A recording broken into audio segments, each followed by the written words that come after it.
রূপা দীর্ঘদিন ধরে নিজের পরিচয় গোপন রাখার চেষ্টা করছিল, বিশেষ করে তার মা এবং বোনের সামনে। কিন্তু পরিস্থিতি এমন দাঁড়িয়েছে যে তাকে এখন সত্যটা বলতেই হবে।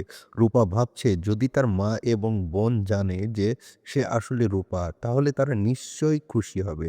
কারণ এতদিন পর রূপা তার পরিবারকে পুনরায় কাছে পেতে চায়। দীপা ও অলির ঘটনা।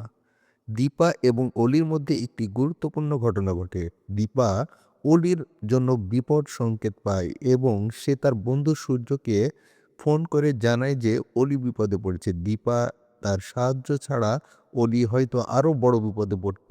অলির প্রতি দীপার স্নেহ এবং দায়িত্ববোধ এখানে স্পষ্ট। মায়ের প্রতি বিশ্বাস। আজকের গল্পে এক জায়গায় রূপা বুঝতে পারে যে তার মা সবসময় তার পাশে ছিল, তাকে বাঁচাতে চেয়েছিল। তবে রূপা এতদিন নিজের পরিচয় গোপন রেখেছিল এবং তার মা তাকে বুঝতে পারেনি। এখন রূপা নিজের পরিচয় প্রকাশ করার কথা ভাবছে, কারণ সে জানে একমাত্র মাই তাকে সবসময় ভালোবাসে এবং তাকে বিপদ থেকে রক্ষা করতে চায়। বাড়ির পরিস্থিতি। বাড়িতে রূপা তার বোন এবং মাকে পেয়ে অনেক খুশি। তারা একসাথে সময় কাটাচ্ছে, যা দীর্ঘদিন পরে তাদের মধ্যে সম্পর্কের সুসম্পর্ক তৈরি করেছে। এদিকে রূপার সিদ্ধান্ত নেয় সে এখন তার আসল পরিচয় জানিয়ে দিবে।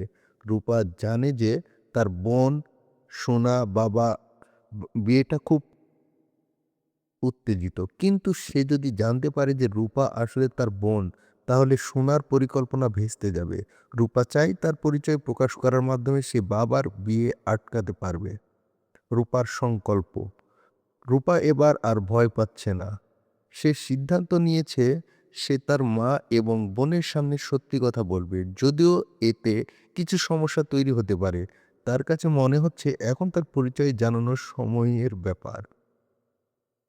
আজকের গল্পে পারিবারিক মূল্যবোধ, সম্পর্কের জটিলতা এবং সাহসিকতার প্রতি এক ধরনের প্রশংসা জ্ঞাপন করে। রূপা নিজেকে সামনে আনার সিদ্ধান্ত নিয়েছে যাতে সে তার পরিবারের সাথে একত্রিত হতে পারে এবং তারা একে অপরকে আরো ভালোভাবে বুঝতে পারে।